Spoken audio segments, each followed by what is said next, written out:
Кыргызбалдык анда ардактуу конокторубуз менен тааныштырбайлыбы. Ооба.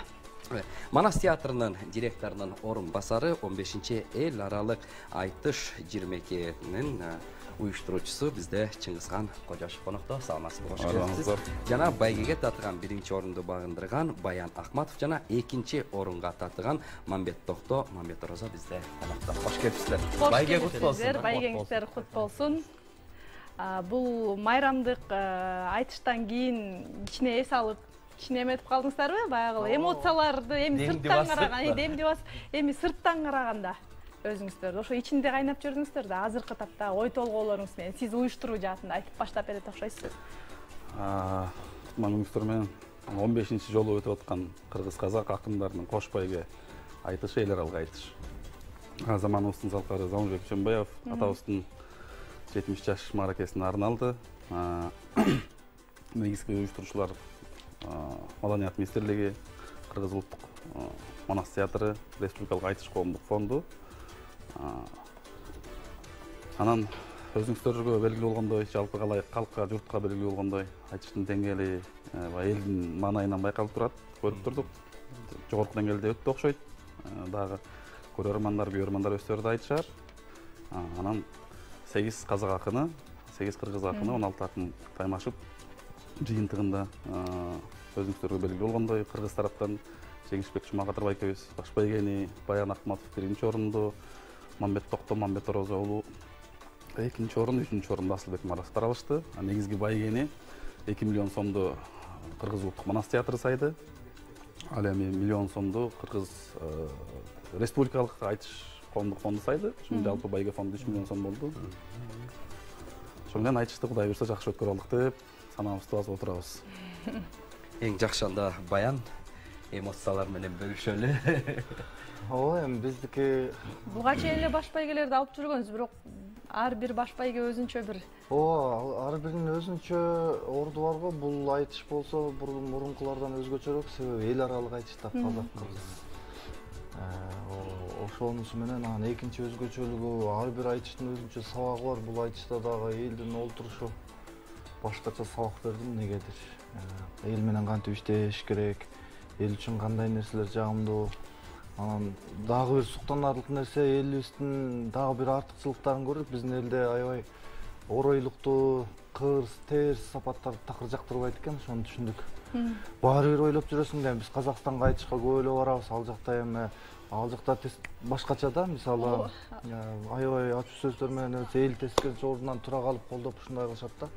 Анан өзүң Кыргызстандан барсаң башкача абалда болосуң деген мындай деген сыяктуу. Кечээ болсо элибиздин пейилин көрүп аябай таң калдык, себеби жылуу сөздөрдү, сулуу сөздөрдү, мээрим төгүп айтышкан, ынтымакка көпүрө болгон сөздөрдү элдердин аябай уккусу келет экен. Ошону көрүп алып аябай бир Маданият менен спорт көпүрөйт да, эки элдин ортосунда. Мына акындардын айтышы, көк бөрү дагы казактар келип ойноп атат. Бул да сиздин сезимдер.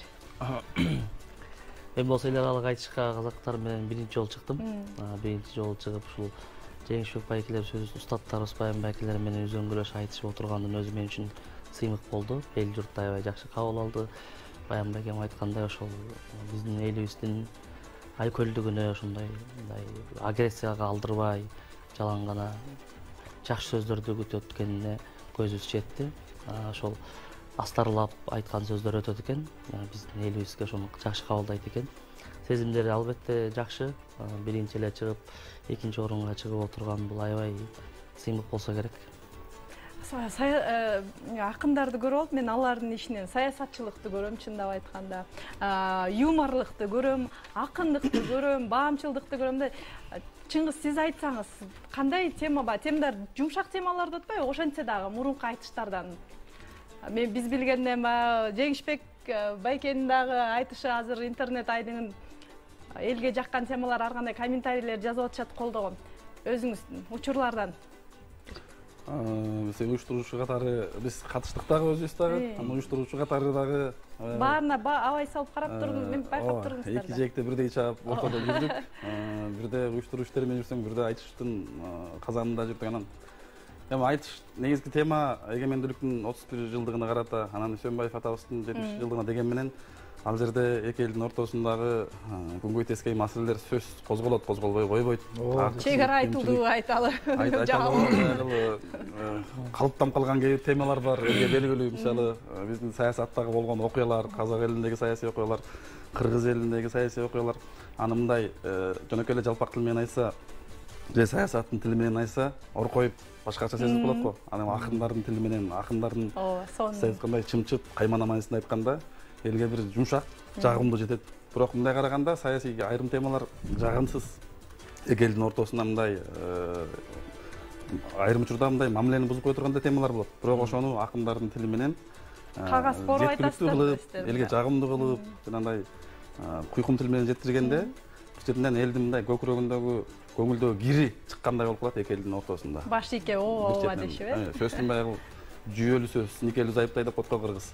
Анан жүйөсүн таап, акындардын тили менен, юмордун тили менен, акындык өнөр өзү төгөрөгү төп келген төрт кырлуу өнөр го. Ошо музыкасы менен, актерлук чеберчилик менен айтылганда, ошол маселени башы ачылып, бул эми мындай башы ачылып калды, негизи ушундай буга таарынбаш керек деген сыяктуу элге мындай жеткиликтүү болот да. Маселен айтсак, ошол эле Жеңиш Байкенин жанагы Данияр Алдаберген менен чыкканда айтты окшойт. Айтышка чыкпайт экенсиз, көпкө эмнеге деп аткан жерин айтты го. Эгер мен айтышка чыгып эле башпай калсам, кыргыз саясатында чоң өзгөрүү болуп кетет дегенди.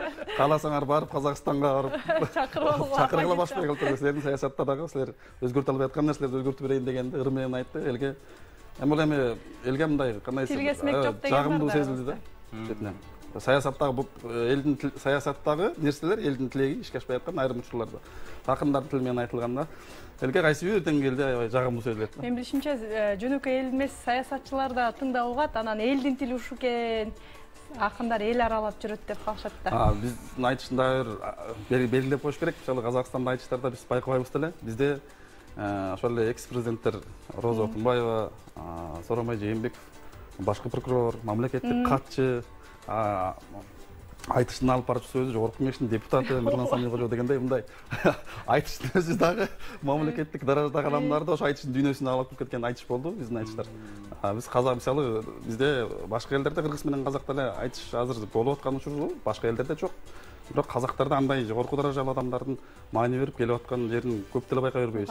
Бизде ошол демек мамлекеттин өзү ошол айтыштын ички табиятына жакын, биздин айтыштын деңгээли ошол деңгээлге жетип калган деген түшүндүрөт менимче. Элдин үнүн угалы дегени ошо сиздерге келип кулак салган окшойт. Туура айтасыз, элдин маселесин көбүнчө акындар жеткиликтүү, жанагы акындын тили менен жеткенде баягы каршы эле койду аман кашкырда ток дегендей нерсе болот да. Анан дагы бир сүйүнүчтүү нерсе ошо өткөндө Замирбек атабызга заманыбыздын залкарына аргымак мингизип, ушул айтышты анын маракесине арнап, маанайын көтөрүп, батасын алып, ушундай сонун нерсе, жагымдуу нерсе болду да. Абдан кубануу менен кабыл алдык. Муну театрыбыздын акындарынын демилгеси болду.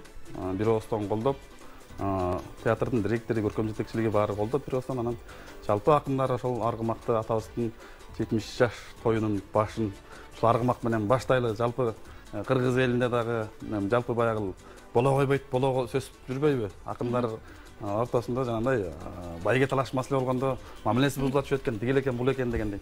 Биз ошону көрсөтөлүп, акындар байге байгеси менен, бирок жай турмушта акындардын ортосунда алака, мамиле, сый өз деңгээлинде нарк бар акындардын арасында деген нерсени далилдөө үчүн ошону элге айтып коелу деп акындарга бир ооз айттык. Биз уюштуруучу катары, театрдын жетекчилиги катары акындар мына Баян Акматов баш болуп, Мамбет Токто төш болуп, устаттар Жеңиш байке, Алы байке, Азамат байке, Мантай байке, Максат байке, баары Шекер байке, баары бир оостон унутуп эле жерге тийгизбей колдоп кетишти. Ошол менен аргымакты тартуулап атабыздын көңүлүн алдык го деген ойдо калдык. Зам экеме ат берели деген бул замдын идеясы негизи.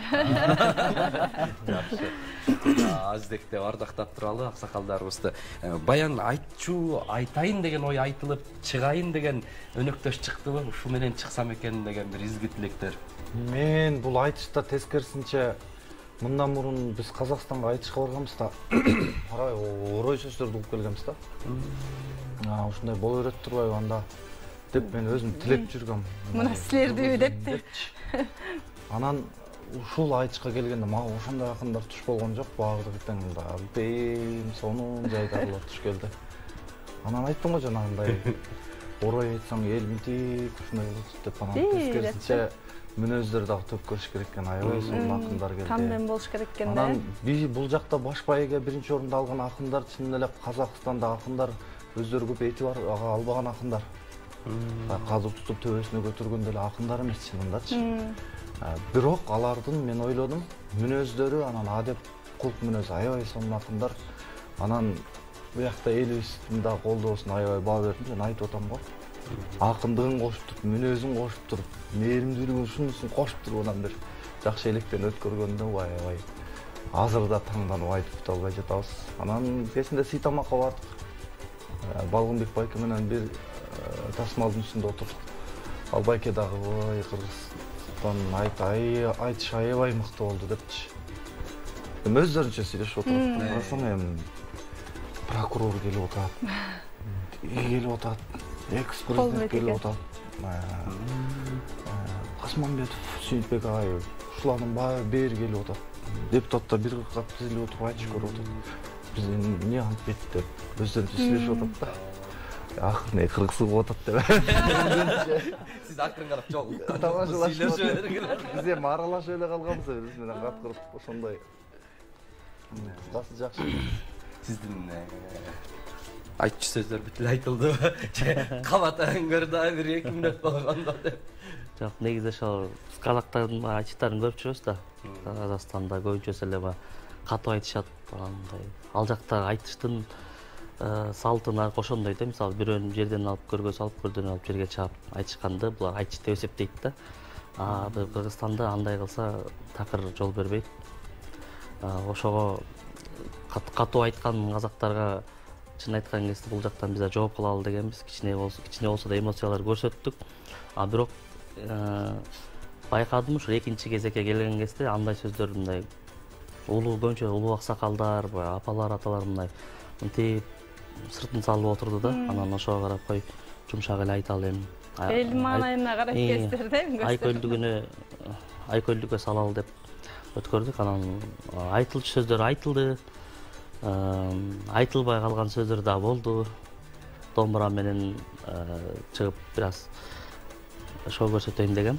Шоу эмес, өздөрүнүн ыкмасына салып айтышайын деген, бирок ошол нерсем ишке ашпай калды. Эмкисинде ойласа эми чындап эле баягы эми тажрыйба алмашуулу, достукка айтышуулу сиздер да чакырып алып келдиңиздер, алдыңыздар да. Азырынча эми аяктагы акыбал башка, Казакстандагы айтыштын жагдайы башка. Анткени ал жактын баягы айтыш одагы деп коюшат алар.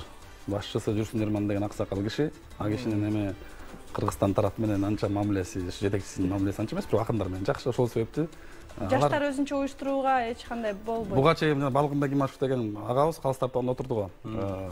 19-жылы дейм менимче. Кыргыз тараптан 5 акын чакырып, ошондой биздин жанагы Кошбайга айтышты жалгайбыз, улайбыз деп идея көтөрүп башын баштап беришкен. Ортодон пандемия болуп калып токтоп калды окшойт. Бирок Балгынбек ага өзү айтты, биз ошол көчтү улантып баштайлы деп турабыз, ниет кылып атабыз.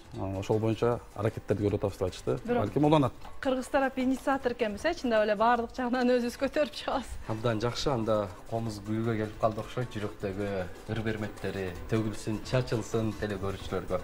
Кезексиздерде болсун анда.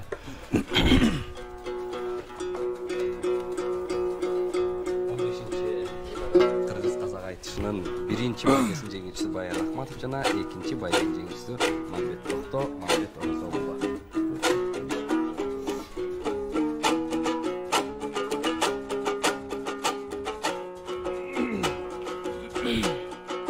Замана деген замана, бул качантан берки замана.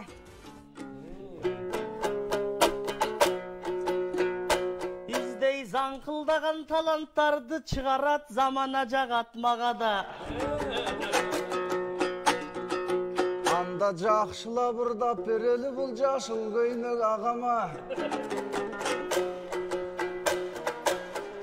Жашыл көйнөктүн айта бербестен байке жанындагы жалды да карада.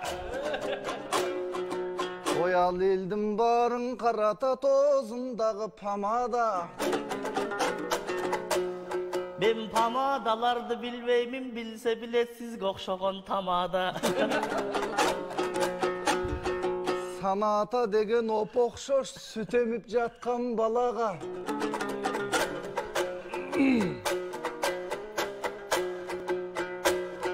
Ушундай жакшы адамдар көп болсун жарык чачкан калаага.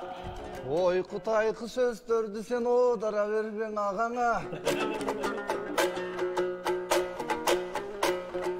Таланттуу өкүл атам баян негизи кичине тарбия берчи балаңа. Азыр эфирде турган чагыбыз. Азыр сыртка чыгалың арада. Тарбияның айтып бул жерден калдым окшойт балага. Хакынысың Кыргызстын аман бол иним дой садага. Мен болсоң экинчи орун алдым да, өкүл атам биринчи орун алды карада. Мунун өкүл атасы Жеңишбек баш байгең алды, бул эмнеси садага? Өйүскөң өтүп кетүүчү бул өкүл ата деген араба. Буйрусаң эмдиги жылкың айтышта, 3-чү орунду берейин өзүмдүн өкүл балама.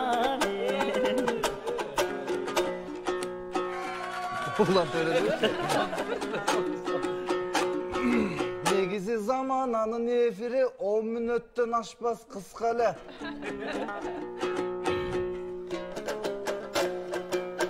Кыска болгон менен бул эфир Кыргызга кереги тиер нуска эле. 10 мүнөт ырдаймын деп 2 саат убакыт коротуп үшүп турчу элек тышта эле. Ушинтип күзүндө да чакырып тургула, үшүтпөй жайын дайым кышта эле. 10 мүнөттүк эфирдин 10 миллион элим укса не.